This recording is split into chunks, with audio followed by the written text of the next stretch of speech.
안녕하십니까. 안녕하십니까. 열린마당과 함께하는 금요일 아침입니다. 네. 온 세상에 봄이 온 것 같습니다. 꽃천지입니다. 네. 예. 코로나19 때문에 많이 답답하고 힘들긴 하지만 그래도 계절이 주는 위로가 이런 게 아닌가 싶어요. 네. 그래서 뭐 위생수칙, 개인적인 위생수칙 같은 네. 거 잘 지키시면서 나들이 계획을 한번 세워보면 어떨까라는 생각이 듭니다. 네. 그래도 절대 사람이 많이 모이는 것은 피하셔야 그럼요. 되겠고요. 네. 사회적 거리라고 하잖아요. 2m 정도는 꼭 유지하시기 바랍니다. 그러면서 이 봄도 좀 느끼고 건강도 챙길 수 있었으면 좋겠습니다. 네. 오늘 저희 열린마당은 특강으로 준비했죠? 네, 그렇습니다. 코로나19 때문에 많이 답답하고 좀 조심스럽긴 하지만요. 원래 봄은 신경 쓸 게 참 많았습니다. 그렇습니다. 미세먼지 신경 예. 써야죠. 꽃가루 신경 써야죠. 또 일교차도 크니까 신경 쓸 게 네. 많아요. 그래서인지 봄과 관련된 호흡기 질환도 저희가 신경을 써야 됩니다. 네, 근데 이 호흡기 질환이 원인은 여러 가지인데 증상이 비슷해서 애매한 경우가 많다고 합니다. 네. 그래서 오늘 코로나19를 비롯해서 호흡기 질환의 증상 또 예방법에 대해서 제가 자세히 알아보겠습니다. 네, 오늘도 방청객을 대표해서 두 분과 함께 얘기 나누겠습니다. 네. 안녕하세요. 안녕하세요. 어서 오십시오. 두 분은 봄을 좀 어떻게 보내고 계세요? 말씀하신 대로 처음에는 이 코로나19 때문에 그 외출을 하는 것도 무서웠었어요, 사실은요. 그러나 최근에 이제 그 사회적 거리를 두기 위한 뭐 그 캠페인이 벌어지지 않습니까? 그래서 사람이 많이 모이는 곳은 될 수 있으면 안 가고 집 근처에 이런 산책로라든가 네. 이런 것들 하면서 봄꽃을 즐기는 그런 지혜로운 지금 생활을 하고 있습니다. 예. 그러니까 오히려 이 봄을 좀 한껏 좀 즐기고 있다라고 얘기할까요? 그럴 것 같아요. 오히려 즐긴다고 예, 생각을 예. 하시는 이야. 거예요. 네, 대단하신데요. 네, 그러니까요. 네. 이렇게 멀리 떨어져 가면서 합니다. 네, 멀리 떨어져 가면서 봄을 예. 즐기는. 예, 예. 저는 이제 뉴스를 보면서 유럽에 지금 굉장히 빠른 속도로 확산이 되고 있잖아요. 네. 그 유럽 각국에 대처하는 방법 이렇게 보다가 우리나라가 진짜 잘했구나. 그러네요. 예. 이 나라의 품격을 좀 새롭게 느낄 수 있는 상황이었고요. 국민들도 사재기나 이런 걸 안 하면서 맞아요. 우리 국민들의 품격도 굉장히 높구나. 그렇습니다. 이런 생각을 절로 했습니다. 집에서 어떻게 지냈냐면요. 화분 2분 화분 몇 개 사놓고 돗자리 깔아놓고 햇빛 쐬고 있습니다. 베란다 앞에서. 저는 봄을 그렇게 즐기고 있네요. 네. 좋습니다. 지난주에 저희가 면역력 키우려는 햇볕 네. 꼭 드시라고 네. 말씀드렸으니까 네. 참 좋은 방법인 것 같습니다. 두 분 예. 나름대로 또 봄을 즐기고 계시는데요. 네. 이 봄을 어떻게 하면 좀 건강하게 잘 즐길 수 있을지에 대해서 이분과 함께 얘기 나누겠습니다. 네. 조선대학교 호흡기내과 윤성호 교수님 모시겠습니다. 네. 자, 모시겠습니다. 모시겠습니다. 어서 오십시오. 어서 오십시오. 저희가 큰 박수로 모시겠습니다. 예. 예. 대학병원의 호흡기내과면 그 코로나19와 관련된 진료도 하시는 건가요? 네, 직접적으로 코로나19 환자를 보고 있지는 않지만 우리 병원에는 훌륭하신 바이러스 전문으로 하는 감염내과 교수님들이 계시고요. 그 교수님들이 1차적인 진료를 주관해서 하시고 그 환자 중에 중증 폐렴으로 인해서 호흡곤란을 심하게 경험하거나 인공호흡기가 필요한 환자들의 경우는 저희와 협진을 해서 환자를 진료하고 있습니다. 네. 코로나19 관련해서는 또 강의 중에 자세하게 또 소개를 해 주시리라 네. 생각이 됩니다. 근데 이 봄이라는 계절이 아무래도 호흡기 질환하고는 밀접한 관련이 있겠죠. 네. 봄철이 되면은 아무래도 하루 일교차가 좀 심한 편이라서요. 오늘 같은 경우도 15도 이상의 기온 차이가 있습니다. 그러다 보니까 몸이 빨리 따뜻한 것에 적응을 하지 못하다 보니까 면역력이 많이 떨어지고 그 결과 감기, 기관지염 이런 걸로 인해서 환자분들이 많이 고생하고 계시는 것 같습니다. 네. 실제로 환자분들이 늘어난 계절에도 봄철이라고 하는데요. 두 분도 혹시 봄만 되면 나타나는 증상이 있으세요? 있어요. 조금 있습니다. 아, 저도. 그래요? 네, 비염이 좀 나오는 것 같고요. 예. 목도 간질간질하면서 재치기 같은 게 나오는데 요즘 같은 경우는 사실 재치기 연다는 게 어디서 함부로 하기가 좀 어렵잖아요. 그럼요. 그래요? 예. 괜히 넘친 눈치 보여지고. 이게 사실 봄에 원래 코로나19가 아니라도 원래 그런 그 증상들이 좀 있었습니다. 저도 똑같이 비염이 코가 계속 간질간질하고 목이 그렇게 말라요. 그래서 말을 많이 하는데 말라가지고 진짜 물을 계속 들고 다녀야 되는 그런 좀 불편함이 있더라고요. 네. 네, 근데 특히 뭐. 요즘은 저런 증상이 있어도 병원을 못 가시니까 그러니까요. 힘들어하시는 분 조심스럽더라고요. 계시잖아요. 오늘 이 시간을 통해서 좀 잘 배워봤으면 좋겠습니다. 네, 그러면 네. 강의 시작해 보도록 하겠습니다. 좋은 강의 부탁드립니다. 네, 부탁드립니다.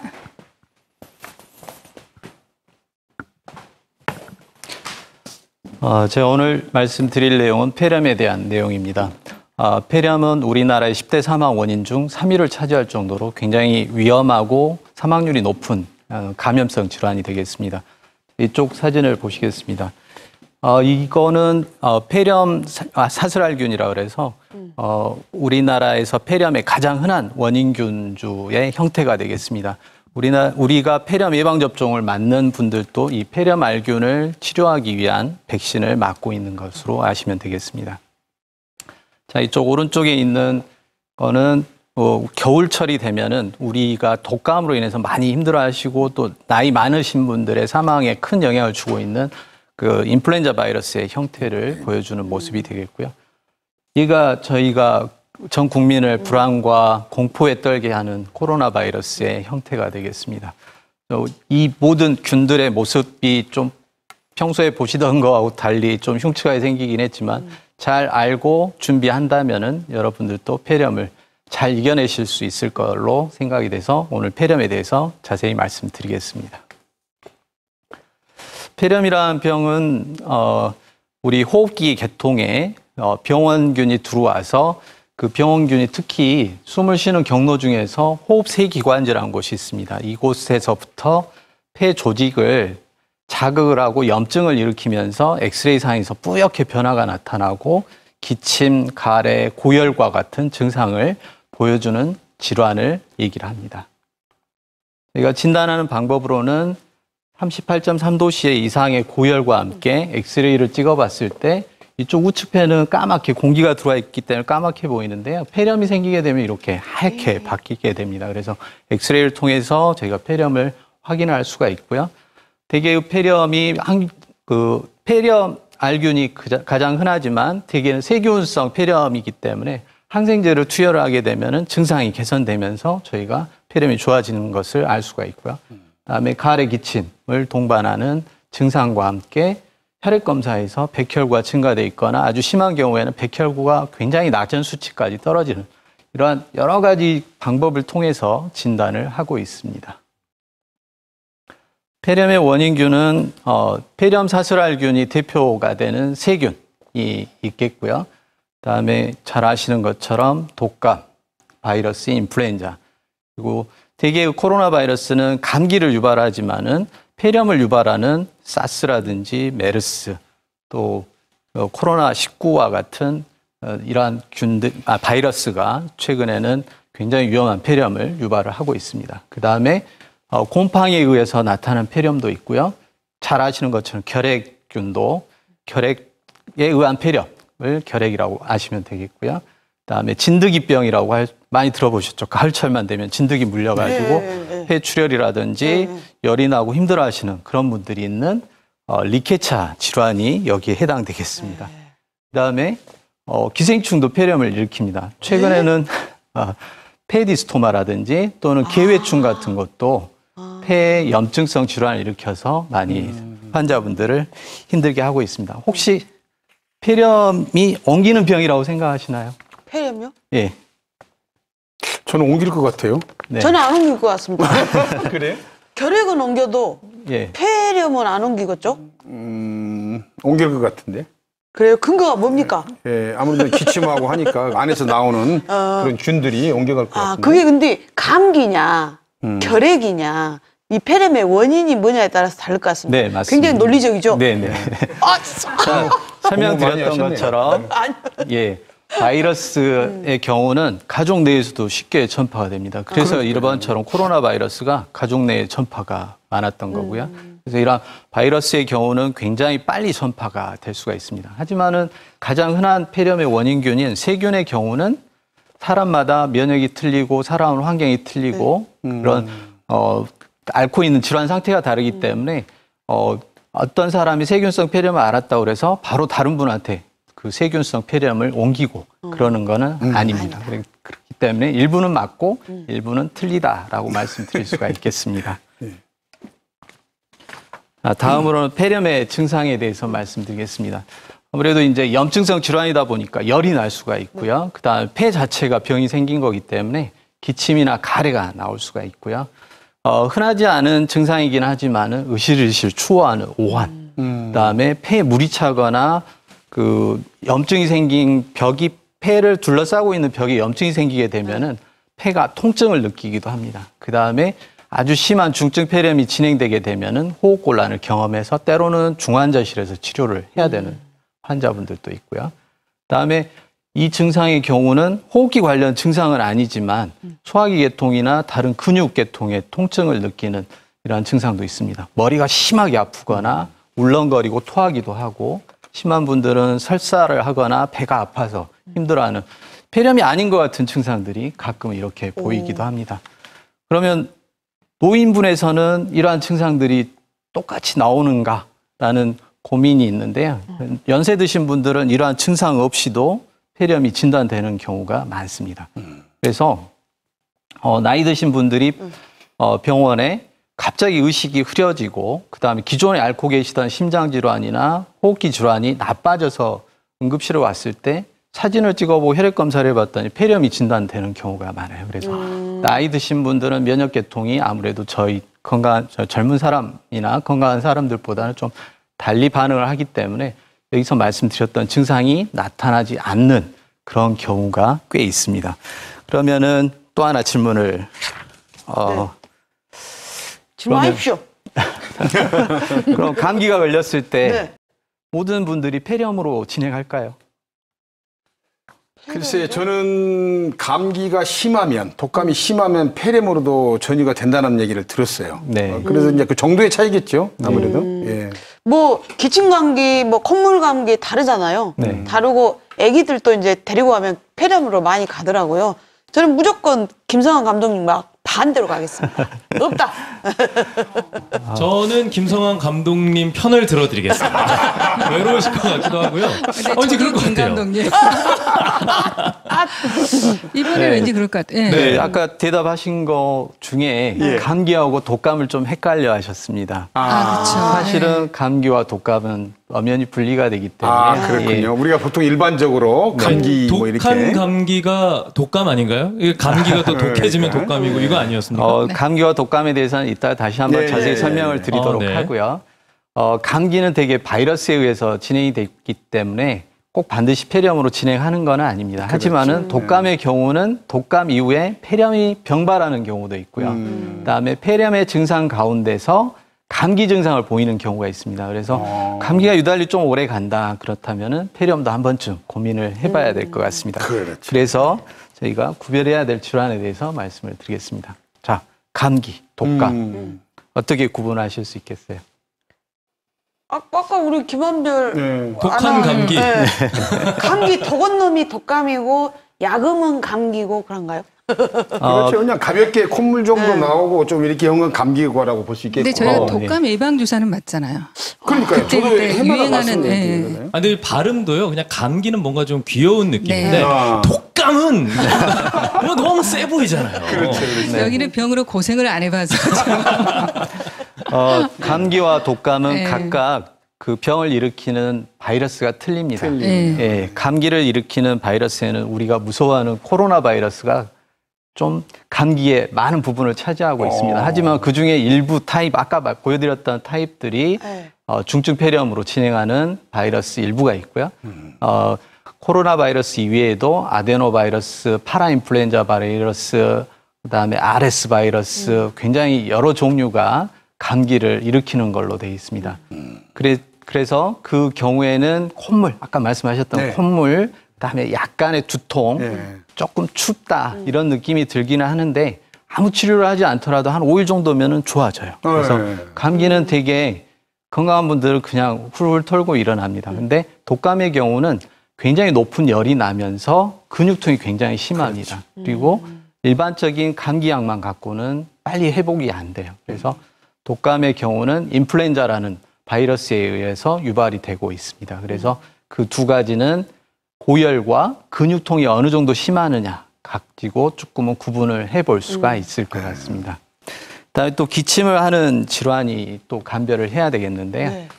되게 말씀드렸던 감기와 기관지염의 경우는 한 3주 정도면은 되게 좋아지세요. 근데 일부 질환은 6 내지 8주 정도 지났는데도 불구하고 기침이 잘 해결 안 되는 경우가 있는데 거기에 해당되는 질환들이 알레르기성 비염, 천식, 그다음에 만성폐성 폐질환이라든지 역류성 식도염, 그다음에 저희가 상기도 기침증후군이라고 그래서 콧물이 목 뒤에 걸려 있는 것 같을 때 이렇게 하는 기침. 근데 실제로 많이 걸려 있는 경험하신 건가요? 걸린 것처럼 느껴지는 실제로 건가요? 이제 목을 이렇게 서랍자로 혀를 누르고 뒤쪽을 보면은 네. 거기에 코 같은 게 조금 벽에 달라붙어 있어요. 그것 때문에 실제로 그걸 제거를 하시는 과정 중에 이런 거나 기침 이런 걸 하시게 됩니다. 아이고, 막 기침하고 싶네요. 갑자기 이 네. 말씀 하시니까.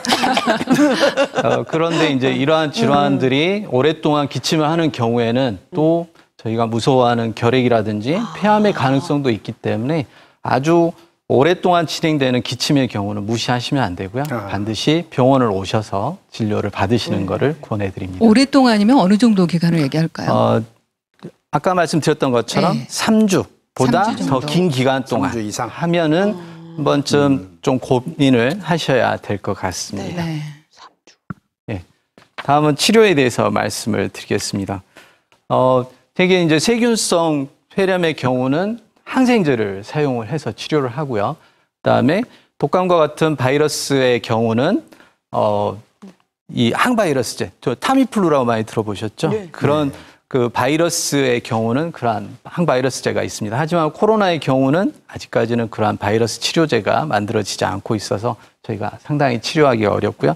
그다음에 에이즈라든지 그다음에 항암 치료를 받고 있는 분들처럼 또 면역력이 많이 떨어져 있는 분들의 경우는 곰팡이가 폐렴을 유발하기도 합니다. 그래서 그분들의 경우 그 곰팡이를 잡기 위해서 항진균제를 사용할 수가 있고요. 아까 얘기 드렸던 폐렴 원인 중에 기생충도 있었다고 그랬죠. 그래서 기생충을 잡기 위해서 구충제를 사용해 볼 수도 있겠습니다.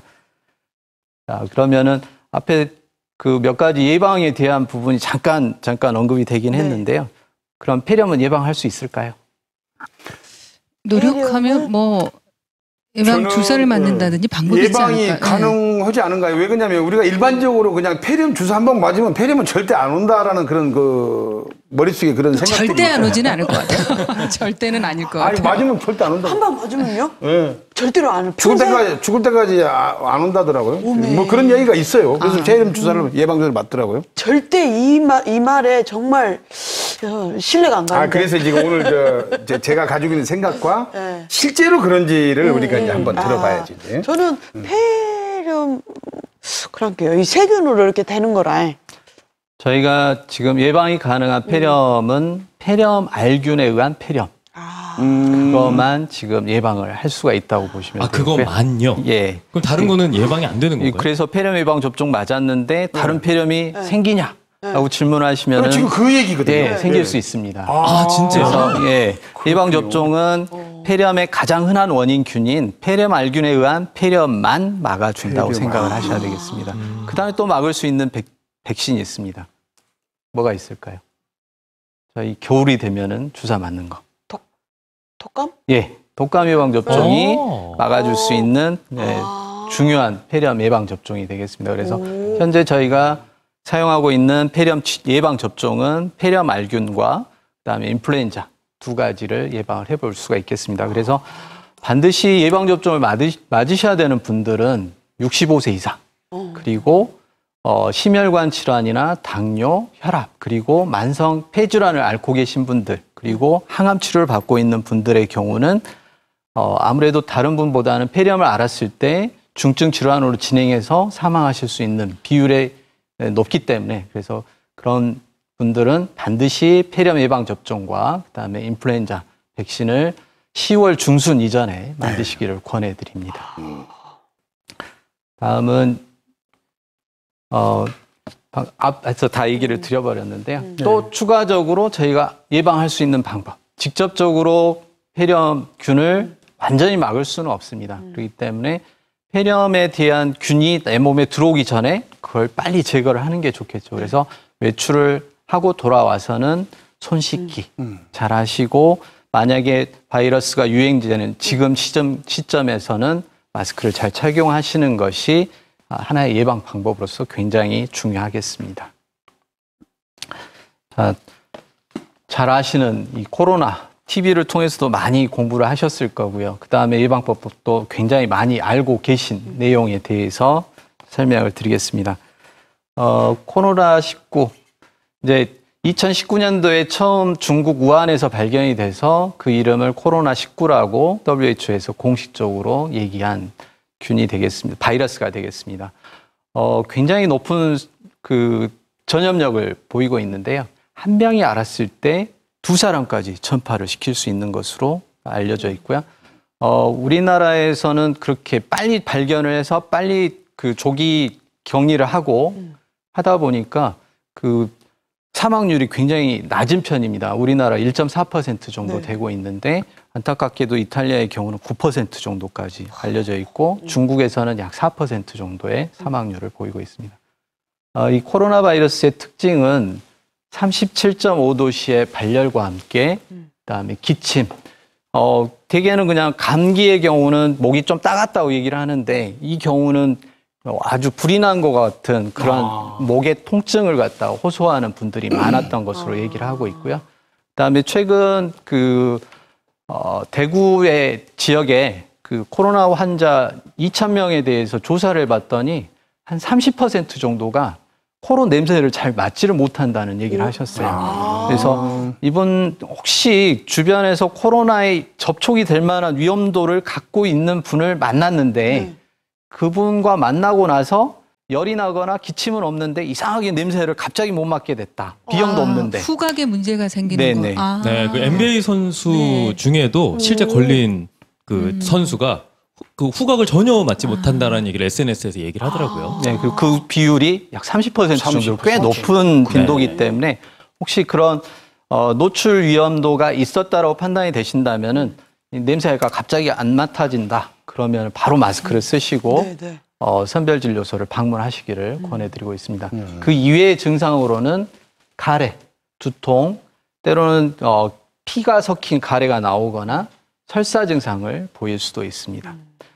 그러면 또 질문 드리겠습니다. 네. 자, 코로나 환자 중에 어떤 분들이 잘 걸리고 그분이 걸리면은 사망률이 올라갈 수 있는가?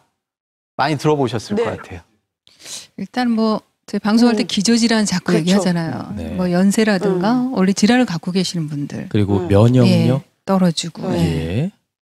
네.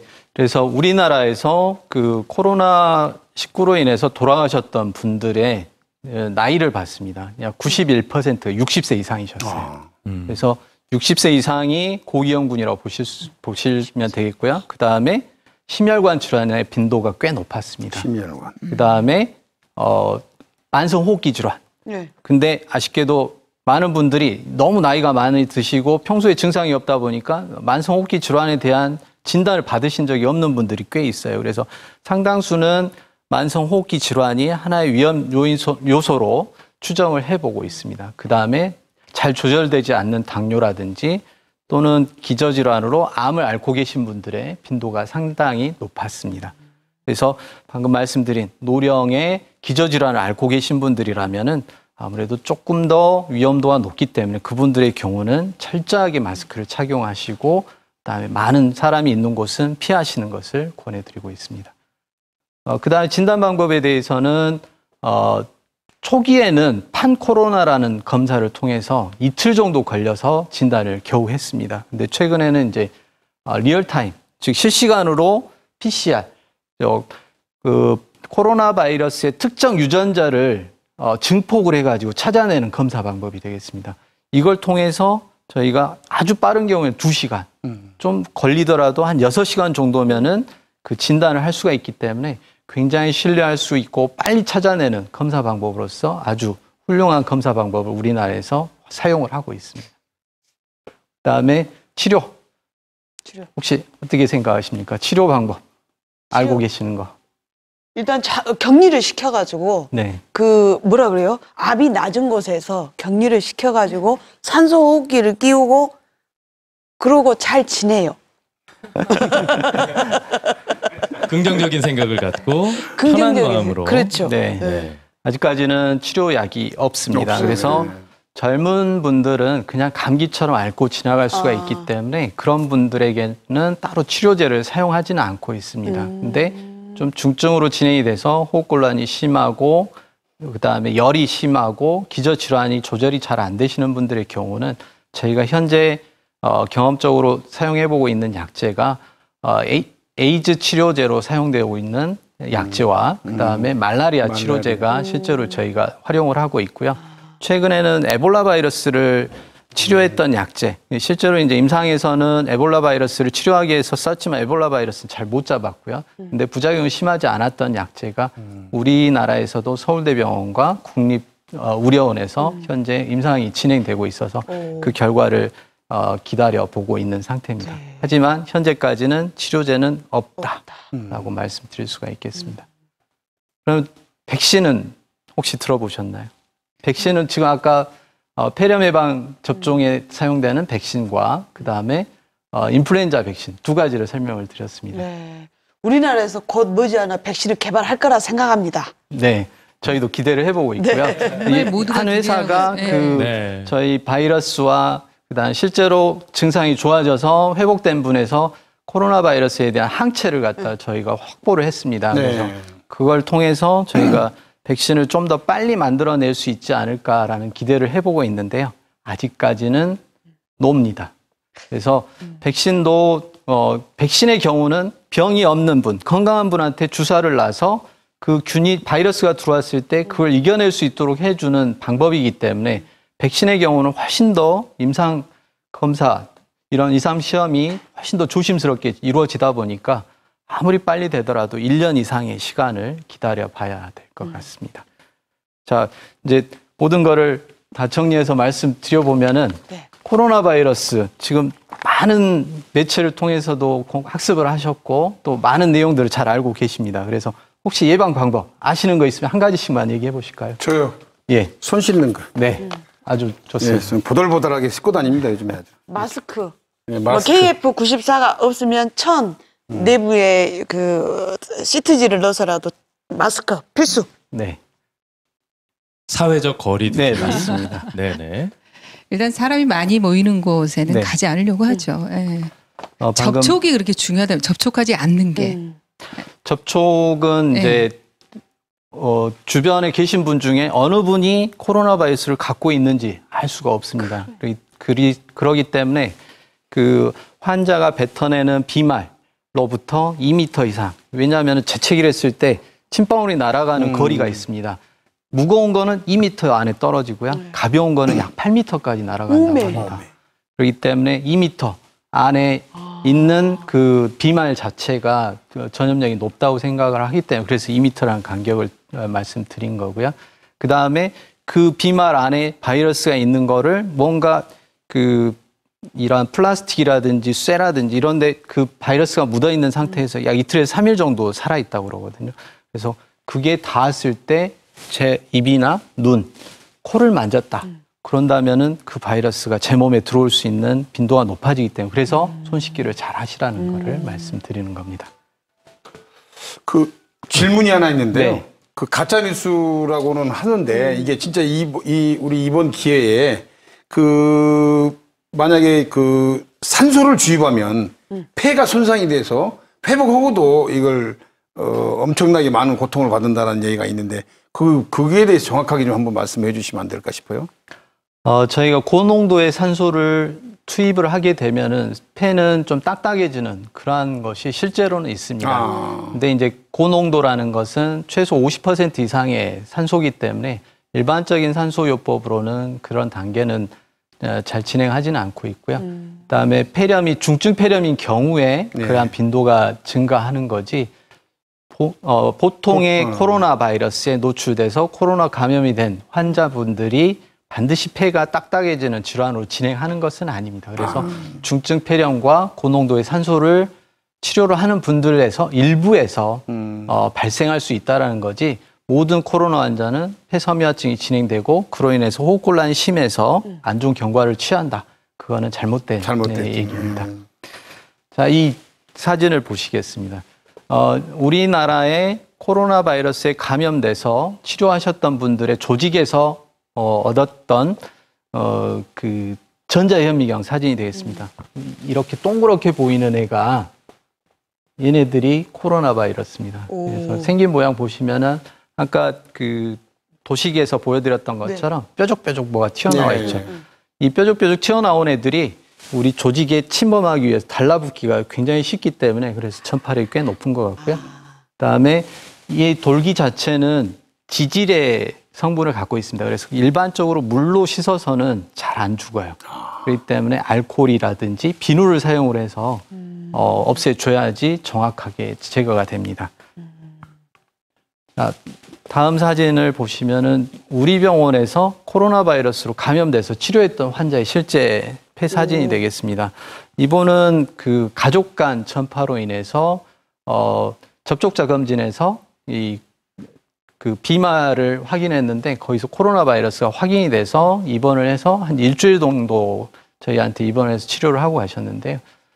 이분 처음 오셨을 때 엑스레이를 찍어봤더니 아무것도 문제가 없어요. 또 이분은 열이 나거나 감기, 그다음에 몸살 증상 이런 거 전혀 없으셨는데 단지 이 CT 그리고 코를 통해서 얻어진 검체에서 바이러스가 그 확인된 거 그거를 제외하고는 전혀 증상을 모르기 때문에 그래서 저희가 이런 분이 갑자기 감기 기침을 하게 되면은 확 번져버리겠죠. 하지만은 우리나라는 이러한 분들 접촉자를 빨리빨리 찾아내고 빨리 격리를 했고 그다음에 이분이 병이 진행되기 전에 바로 치료를 했기 때문에 우리나라의 그 진단율도 높을 뿐만 아니라 사망률이 낮아지는데 그리고 중증 질환으로 진행하는 분들의 빈도를 줄여주는데 굉장히 좋은 나라라고 말씀드릴 수가 있겠습니다.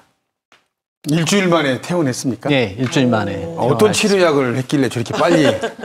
실제로 이분은 증상이 없었기 때문에 따로 약은 드리지 않아도 되는데 저기 대구 쪽에 환자가 갑자기 증가했던 시기 이전의 환자였습니다. 그러다 보니까 이분은 좀 저희들이 병을 잘 모르는 상황에서 칼레트라라고 하는 에이즈 치료제를 드렸던 환자가 되겠습니다. 그래서 그 약 때문에 좋아졌을 수도 있지만은 약을 굳이 안 드려도 좋아지시지 않았을까라는 생각도 해봅니다.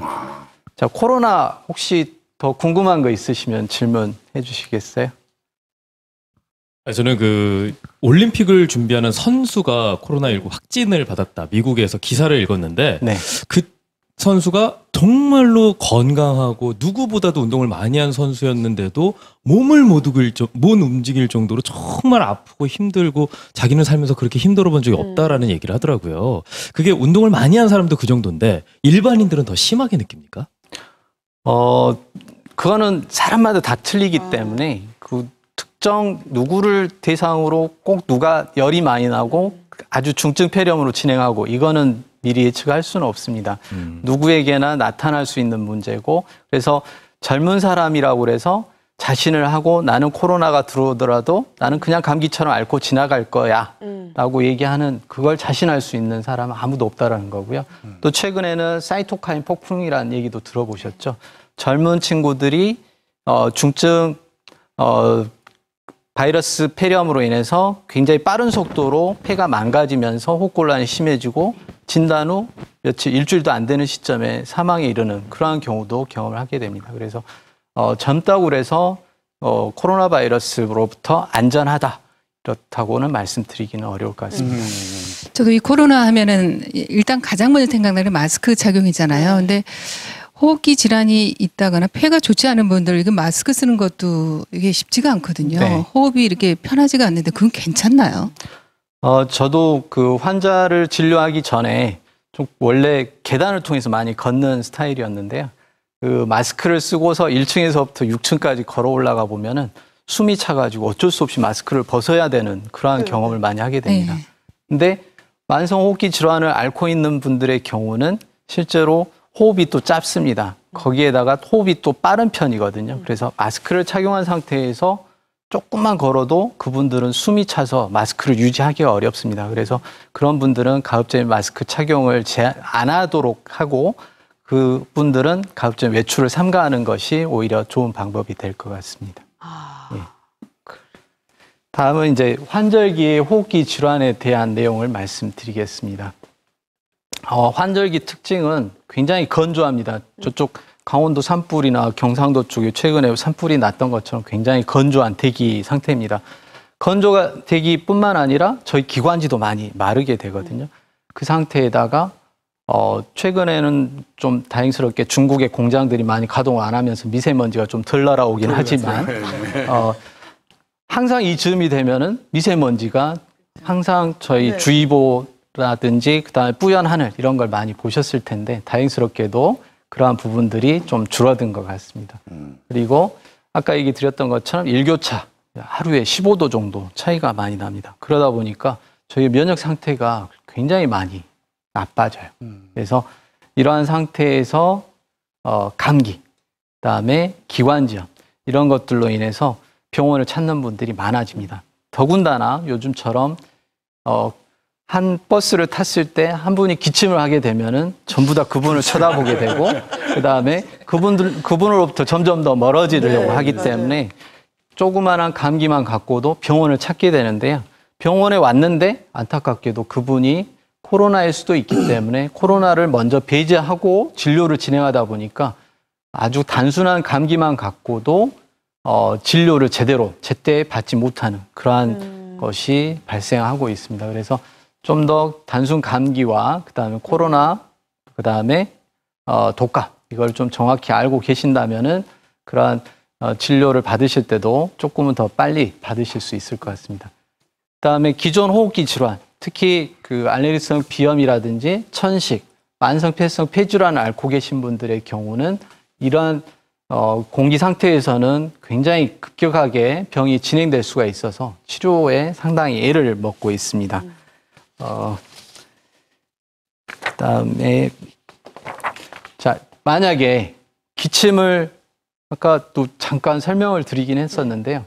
내가 기침이 너무 오랫동안 하는 것 같아요. 그러면은 이게 단순 기침일까? 아니면은 병원 가서 알아봐야 될 기침일까? 할 때 이런 증상이 있으면 병원에 가봐야 되지 않을까라는 생각을 하실 수 있는 증상 한번 얘기해 보실까요? 기침이 심할 때요? 예. 막 숨이 막 차도록 계속 하는 기침 있잖아요. 저희 어머님, 우리 친정엄마 말씀대로는 도가지 깨진 소리 막 끙끙 뭐 이렇게 네네. 나는. 예.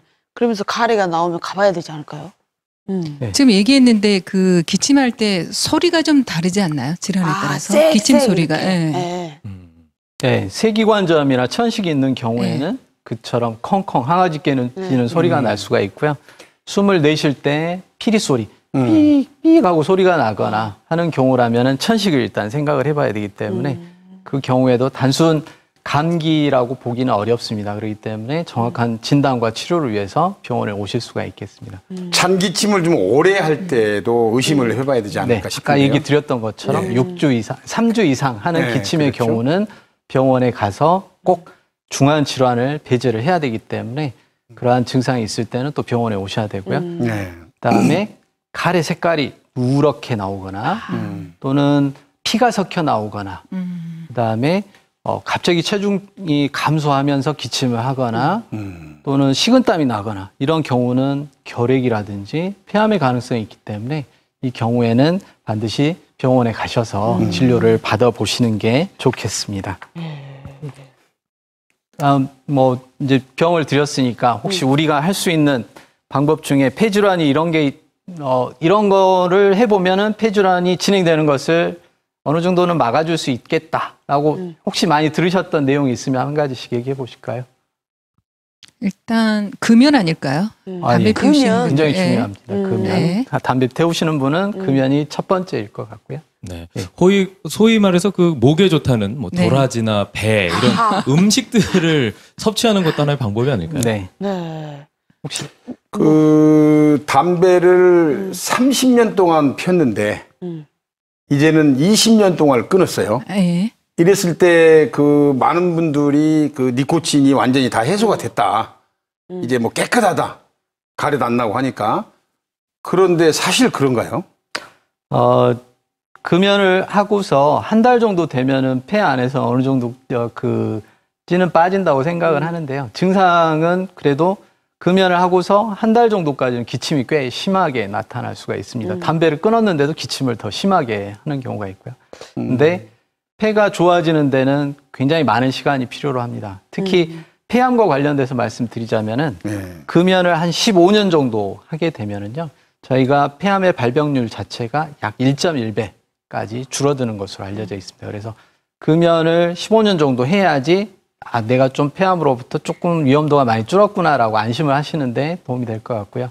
하지만은 담배를 전혀 태운 적이 없는 분보다는 여전히 폐암의 발병률은 여전히 높다라는 거를 피웠던 사람이요. 예. 그 옆에 사람이 피우는 것들 때문에도 상당히 고통을 받아요. 사실은. 네. 예. 여성 폐암 환자분들의 상당수가 간접 흡연에 의해서 폐암의 발병률이 증가할 수가 있습니다. 네. 그래서 또 집안의 실내 공기 오염에 의해서도 폐암의 가능성이 있기 때문에 담배를 태우신 분과 오랫동안 함께 사신 여성분이라면은 기침이 또 잘 낫지 않는다 그런다면은 폐암을 한 번쯤 생각하고 병원을 진료를 그 받아보시죠. 폐를 건강하게 하려면 금연, 뭐 도라지, 수영 뭐 이런 거 있잖아요. 폐활량 높이는 거. 운동, 뭐 등산을 뭐 강하게 소리, 한다든가 막 이렇게. 판소리를 네, 한다든지 그렇죠. 뭐 그런 게 좋을 것 좋은 같아요. 습관을 갖고 계신 것 같습니다. 그러한 내용들을 정리해서 말씀드리겠습니다. 예. 자, 우리 몸이 필요로 하는 수분, 저희가 WHO에서 권장하는 하루 섭취량은 약 7잔입니다. 저희가 7잔. 1.5리터 정도를 하루 동안 계속 나눠서 드셔야지 폐가 촉촉해지면서 네. 그다음에 기관지 안에 가래가 쌓이는 것을 줄여줄 수가 있고요. 그러면서 폐 질환이 진행되는 것을 막아줄 수가 있습니다. 저걸 원샷이 아니라 나눠서 먹어야 돼. 1.5리터 원샷 하실 수 있으신가요? 혹시나 예. 그 까먹었다 이래가지고 원샷 이러는 또 소용이 없는 거죠. 네. 가급적이면 나눠서 충분히 섭취하시는 게 좋겠고요. 그다음에 야채, 과일. 특히 비타민 A가 많이 들어있는 야채의 경우는 저희의 폐암 발병률을 줄여준다고 얘기를 하고 있습니다. 그리고 비타민 C가 많은 과일 종류, 그다음에 아까 말씀하셨던 배나 도라지, 이쪽에는 또 사포닌 성분이 많고요. 네. 배의 경우는 또 수분 함량이 많기 때문에 저희가 물을 억지로 먹기 힘든 경우라면은 그런 배와 도라지, 이 과즙을 섭취하는 것도 권장해 볼 수가 있겠습니다. 예. 이러한 방법 등을 통해서 폐를 훨씬 더 건강하게 만들어 줄 수가 있겠습니다. 또 다시 한번 강조해도 중요한 내용이 개인위생이 되겠습니다. 손 씻기 잘 하시고 마스크 착용하시고 그다음에 항상 기분 좋은 생각만 하시면서 그다음에 시간 나실 때마다 독서를 하시고 그다음에 이처럼 환절기에 그다음에 이 꽃 구경 가시는 것도 좋지만 사람이 많이 모인다면 그쪽은 피하시도록 하고 혼자서 한적하게 산책하시는 것도 마음을 편하게 해주고 폐 건강에 도움이 많이 될 수가 있습니다. 그다음에 무리하지 마시고 그 전날 무리하셨다 그런다면은 좀 일찍 주무셔서 편안하게 숙면을 취하신다면은 폐 건강도 함께 좋아질 수 있겠습니다. 네. 근데 그 운동 같은 경우에도 폐를 단련시킬 수 있다 이런 말씀을 하셨는데 혹시 그 무리한 운동이 폐 질환을 오히려 악화시키거나 그렇지는 않습니까? 무리한 운동이 폐 질환을 악화시키는 거는 관련은 없을 것 같고요. 그렇다고 해서 무리한 운동과 심폐기능을 올리기 위한 운동이 폐 기능을 훨씬 더 좋게 해준다. 그거는 또 아니거든요. 그래서 적당한 운동이 좋은 거군요. 예. 제가 권해드리는 호흡기 질환자분들께 권해드리는 방법은 속보로 걷기. 등산이라든지 달리기를 권하지는 않고요. 네. 또 수영도 굉장히 좋습니다. 네. 왜냐하면은 그 수영장 자체에 습도가 높기 때문에 수영도 상당히 도움이 되는 건강을 유지하는 방법이 될 것 같습니다. 우리 산악회에서는요, 폐 건강을 위해서 그 정상에 올라갈 때 좀 강하게 밀어붙여서 숨이 거의 뭐 이렇게 그냥 그 턱 밑에까지 턱 밑에까지 가야 이게 모든 노폐물이 다 빠진다라는 그런 이론을 갖고 있는데 그게 어떻게 된 겁니까, 이게? 실제 노폐물이 빠지는 건지. 예. 글쎄요, 이제 바깥 공기 자체가 굉장히 좋은 편이라서 그 상쾌한 공기를 좀 더 많이 가져가실 수 있는 방법으로 폐를 비우고 더 많은 공기를 들여 마시는 방법으로서 좋은 방법일 것 같기는 합니다. 근데 그게 과학적으로 입증해드리기는 좀 어려울 것 같습니다. 그냥 그 비슷하게 수영과 비슷하게 숨을 막 오래 참았다가 막 했다가 뭐 이런 거는 별로 도움 안 됩니까? 하실 수 있으면 하는데 그 과정에 잘못하면은 물을 많이 들여 마시거나 하면 위험할 것 같은 생각이 듭니다. 예, 그러면은 이제 그 예방법들을 앞에서 많이 설명을 드렸는데요. 직접 진행을 하면서 어떻게 예방을 하는 것이 좋겠는지 잘 아시기는 하겠지만 구체적으로 설명을 드리도록 하겠습니다. 먼저 마스크 착용입니다. 제가 방금 방송 시작 전에 새로 오픈한 마스크가 되겠는데요. 자, 마스크 안쪽 부분이 손으로 닿으면 절대 안 됩니다. 만약에 알코올로 이렇게 소독을 하시고 이 상태에서 내부를 만진다. 그러면 상관없습니다. 왜냐하면은 제 손은 이미 오염돼 있다라는 전제 조건 하에 만지셔야 되기 때문에 가급적이면은 안쪽을 만질 때도 손이 충분히 소독된 상태에서 사용하시는 게 좋겠고요.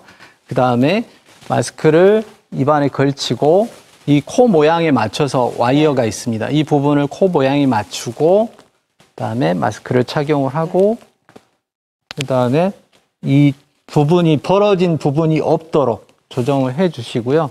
어떤 제품은 이쪽 뒤쪽에서 이렇게 당겨지게끔 하는 것도 네네. 있습니다. 그런 경우라면은 틈 사이가 생기지 않도록 당겨 주시고요. 자, 근데 마스크는 소화용을 쓰면 될까요? 없으면 써볼 수도 있겠지만 예, 없는데요. 가급적이면은 자신의 얼굴 형태의 크기에 맞춰서 사용을 하시고요. 마스크를 벗으실 때도 이 앞면을 만지시면 안 됩니다. 이 부분은 오염돼 있는 부분이거든요. 그렇죠. 그렇기 때문에 만약에 어쩔 수 없이 마스크가 많지 않기 때문에 다시 써야 되겠다. 방금 말씀드린 것처럼 안쪽은 절대 만지시지 말고 이 귀걸이 부분을 잡으시고 그다음에 이 부분을 이제 어쩔 수 없이 만졌다. 그러면은 만진 손이 안쪽으로 들어가지 않게끔 하신 상태에서 다시 착용을 하고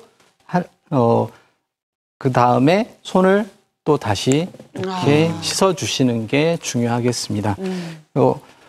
이 마스크는 이 내부에 정전기에 의해서 외부에서 들어오는 물질을 차단하는 효과가 있기 때문에 입김에 의해서 이게 많이 축축해지고 젖었다 그런다면은 기능이 많이 떨어지기 때문에 다시 사용해야 되겠다. 뭐 마스크가 많으신 분이라면은 한 번 쓰고 버리는 것도 가능하겠지만 가급적 원칙은 한 번 사용한 마스크는 버리는 게 맞습니다. 하지만은 지금처럼 마스크도 구하기 힘들고 한 상황에서는 재사용을 해야 되겠죠. 그래서 마스크를 이렇게 걸어서 말리시도록 하고 내부가 뒤집히지 않게 위쪽으로 향하게 해서 말려주시면은 재사용도 가능할 것 같습니다. 그러면 식당이나 이런 데서 잠깐 벗을 때도 뒤집어서 테이블에 올려놓거나 이러면 되는 건가요?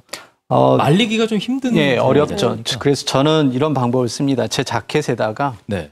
이렇게 걸어가지고요. 단추 사이에다가 이렇게 걸어놓습니다. 식사할 때는 예. 그렇게 되면은 기가 내부가 막힌데요? 젖지도 않고 이 부분을 만지지 않기 때문에 재사용에도 좀 쉬울 것 같습니다. 그래서 이 방법을 사용을 하고 있고요. 그다음에 이걸 내려놓게 되면은 이게 뒤집어지면은 이 상태 안쪽이 또 오염될 수가 있고 집는 과정 중에 다시 닿을 수도 있기 때문에 가급적이면은 입이 닿는 부분을 위쪽으로 해서 닿지 않게끔 하시는 것이 하나의 방법이 되겠습니다. 정말 좋은 방법인데요. 그러니까요. 그 뿌리는 소독제 같은 것도 있더라고요. 마스크에다가 뿌리고 나서 괜찮죠. 그게 반드시 마를 수 있도록 해주시는 게 중요하겠습니다. 젖은 상태에서 기능이 많이 떨어지거든요. 그 마스크에다 알코올이 좋다잖아요. 그 알코올 이게 소주 같은 것도 이렇게 쫙 뭉쳐가지고 이렇게 하면은 못 살아. 아니 알코올이 좋다. 알코올이 그냥- 그 병균을 다 죽여준다잖아요. 그냥 자시제. 어떻게 그런 알코올- 생각을 하셨을까요? 알코올도 있고요. 최근에는 그 약산성의 저희 전해수기 이런 거를 뿌리고 말려서 사용하는 경우도 있고요. 그렇죠. 자외선을 노출시켜서 그렇죠. 미생물을 없애는 방법도 있고 어떤 분들은 전자레인지에 이걸 꽂아가지고 사용하는 분도 있다고는 하는데 찜통도 등장했습니다. 네. 찌는 경우도 있다고 그러더라고요. 그렇죠. 찐다고 하더라고요. 그래서 저도 이제 봤어요. 워낙 예. 그 사용이 제한적이고 양이 많지 않다 보니까 다양한 방법들이 나오곤 있습니다. 하지만은 가장 중요한 조건은 여기 부직포가 젖어 있지 않아야 된다는 거고요. 말려야 되고. 말려져야 됩니다. 이게 축축하고 제 입으로부터 오랫동안 노출이 됐다면은 이것도 오염이 돼 있을 가능성이 높기 때문에 가급적이면은 재사용하는 것이 피하는 게 좋을 것 같습니다.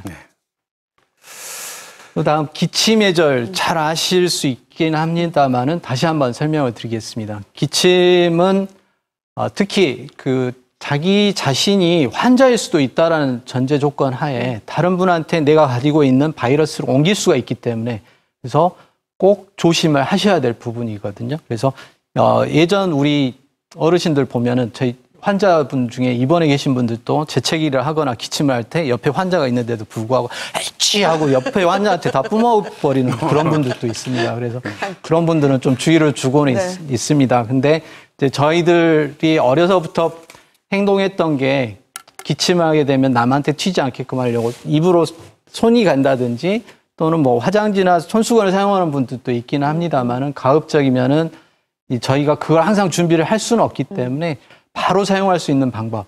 재채기가 나오면은 손을 이렇게 바로 가져가서 입과 코를 막고 에치 하면은 제가 뿜어내는 바이러스가 이 옷에 걸려 있기 때문에 다른 분한테 전파시키는 것은 줄여줄 수가 있겠습니다. 대신 제가 그 뱉어냈던 비말 안에는 바이러스가 있을 수 있기 때문에 혹시나 손이 더럽혀졌다라고 생각을 하시고 그 이후에는 반드시 손 씻기를 하시기를 권해드립니다. 또 손 씻기 방법을 말씀은 많이 들으셨을 테지만 정확하게 하시는 분들은 많지는 않을 것 같습니다. 손 씻기 방법은 저희가 30초 이상 비누를 이용을 해서 흐르는 물에 씻도록 권고를 하고 있습니다. 그래서 사용 방법은 6단계로 나눠집니다. 먼저 비누칠을 하고요. 손바닥을 이렇게 서로 문지릅니다. 그 다음 두 번째 단계는 손등을 이쪽 반대편 각각을 문질러 주시고 그 다음에 손가락 사이 이렇게 문지르고 또 두 손을 모아서 손바닥 안쪽 이렇게 서로 문질러 주고 그 다음 엄지손가락 양쪽 각각 한 다음에 손톱 부분을 함께 문질러 주는 것이 필요하겠고요. 이 방법을 30초 이상 하셔야지 효과적인 방법이 되겠습니다. 그런데 항상 저희가 할 수는 없죠. 또 요즘은 어떤 건물에 들어갈 때 보면은 이처럼 알코올 겔이 있습니다.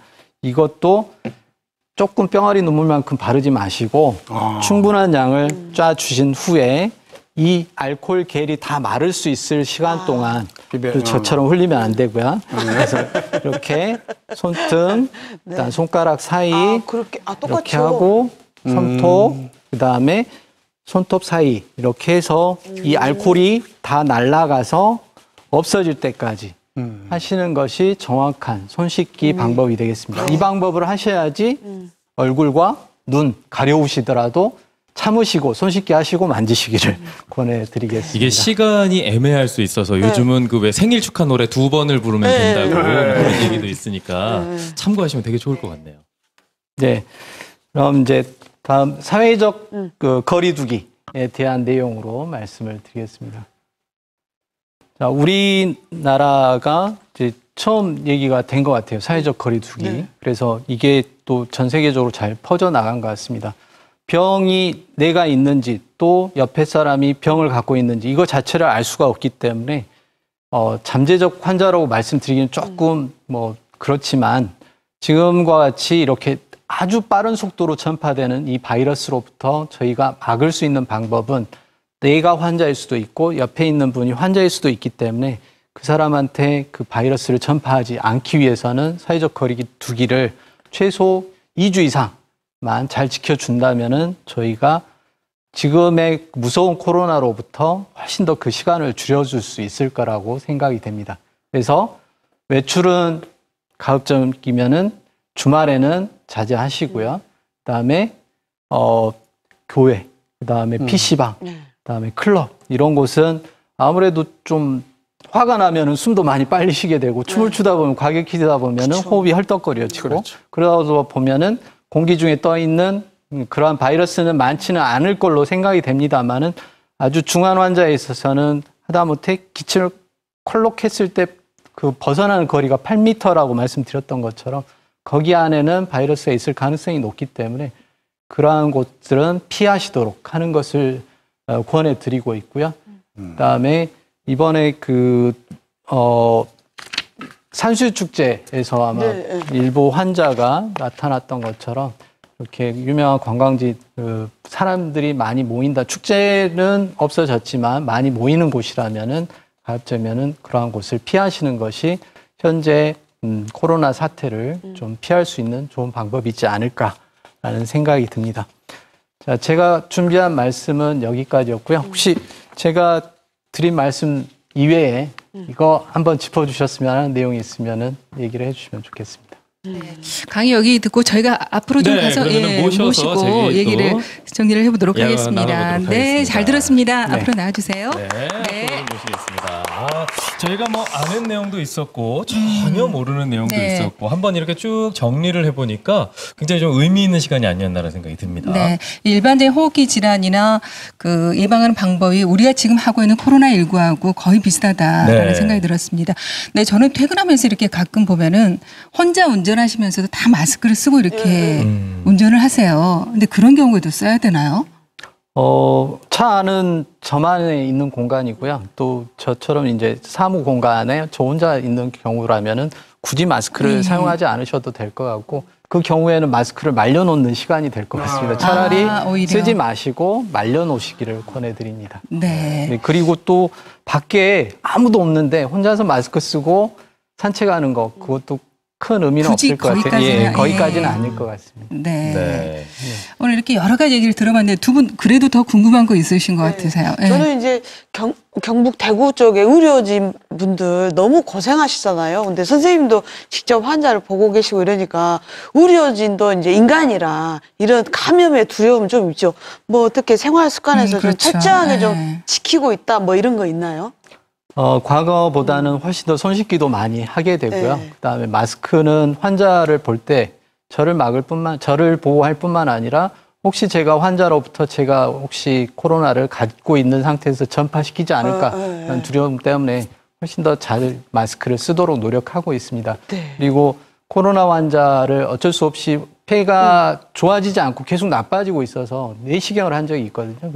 그때는 훨씬 더 많은 바이러스가 나오기 때문에 그 경우에는 굉장히 우주인이 되어서 내시경을 해본 적도 있는데 그때는 많이 겁납니다. 혹시 제가 그거 가지고 집에 가서 가족들에게 옮기지는 않을까라는 그런 걱정도 해보고 있습니다. 네. 저는 요즘에 난감한 상황을 많이 겪습니다. 이 광주는 그 예의를 잘 지키는 도시잖아요.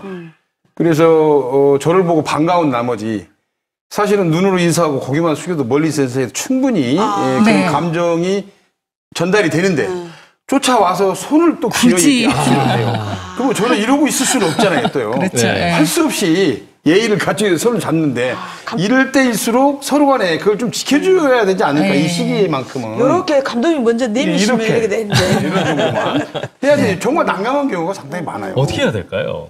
말씀드렸던 것처럼 손은 어떻게든 바이러스가 묻어 있을 수도 있다라는 조건 하에 만지셔야 될 것 같습니다. 그래서 이렇게 오신다면은 주먹으로 바로 쥐시고 마주치는 것도 하나의 방법일 것 같고요. 팔꿈치 인사도 많이 하고 계시고. 네. 그렇게 하면 좋을 것 같긴 해요. 이렇게. 그래서 그런 속담이 있다고 하잖아요. 손하고 얼굴이 멀어질수록 건강하대요. 네. 그러니까 네. 덜 이렇게 사용을 하셔야 될 것 같습니다. 근데 이제 날씨가 점점 이제 따뜻해지고 기온이 네. 오르고 있습니다. 그래서 일부에서는 기온이 오르면 이 코로나가 좀 없어지는 게 아닌가 그런 네. 생각들 하시는데 어떤가요? 저도 그렇게 기대를 해보고 싶습니다. 하지만은 아직 코로나를 저희가 경험을 해보지 않았기 때문에 그러기를 바라보긴 합니다. 근데 감기 바이러스의 상당 부분이 코로나 바이러스거든요. 네. 그래서 코로나 바이러스가 이제 기온이 올라가게 되면 감기 환자들이 줄어드는 것처럼 그런 코로나에 의한 감염이 줄어들기를 기대를 해보고 있습니다. 네, 저희도 함께 기대하는 부분입니다. 네. 오늘 좀 좋은 말씀을 쭉 해주셨는데 이거만큼은 다시 한번 강조하고 싶다. 혹은 이거는 조금 놓쳤다. 혹시 강조하고 싶은 부분 있으신가요?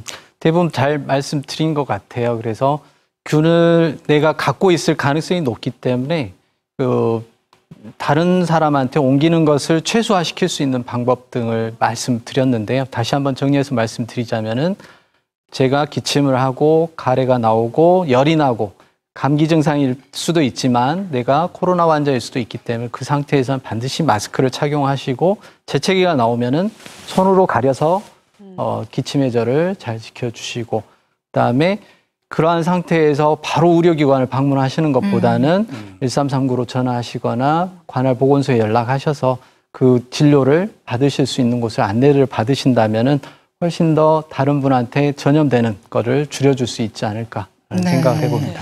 하여튼 이번 기회를 통해서 뭐 손 네. 씻는 방법이라든가 기침하는 예절 이런 거 확실히 몸에 배게 된 것 같습니다. 네. 오늘 강의를 해주셨는데 두 분 들으시면서 그래도 기억에 남고 도움이 되었던 거 어떤 내용일까요? 우리가 일반적으로 알고 있는 독감과 감기 구분 이런 것은 예. 오늘 상당히 도움이 됐던 것 같아요.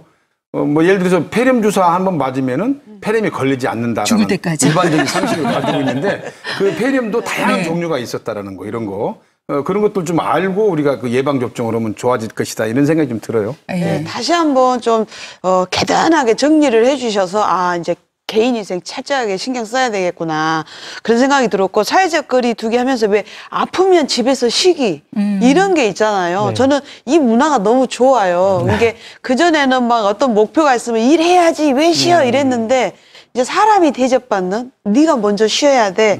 네가 중요해. 이런 분위기가 되게 좋은 것 같아서 오늘 강연 내내 좀 그런 생각을 많이 들었습니다. 저는 또 기억에 남는 게 코로나에 걸리면 후각 기능이 떨어진다는 네, 걸 네. 새롭게 알게 되었습니다. 오늘 아주 자세한 얘기, 도움이 되는 얘기 잘 들었습니다. 네, 감사합니다. 네, 고맙습니다. 네, 고맙습니다. 네, 감사합니다. 네, 저희가 쭉 한번 정리를 해봐서 그런지 뭔가 네. 좀 든든해지고요. 앞으로 뭔가 잘할 수 있을 것 같은 자신감도 좀 생기는 것 같습니다. 네, 우리 모두가 겪는 또 어려움이니까 또 우리 모두 같이 극복했으면 합니다. 네, 무엇보다 실천이 중요하고요. 네. 지금까지도 잘해왔습니다. 앞으로도 그렇습니다. 전 세계가 네. 놀랄 만큼 더 잘할 수 있을 거라고 믿습니다. 네. 자, 열린마당 저희가 준비한 소식 여기까지입니다. 저희는 다음 주에 다시 네. 찾아오겠습니다. 여러분 고맙습니다. 고맙습니다.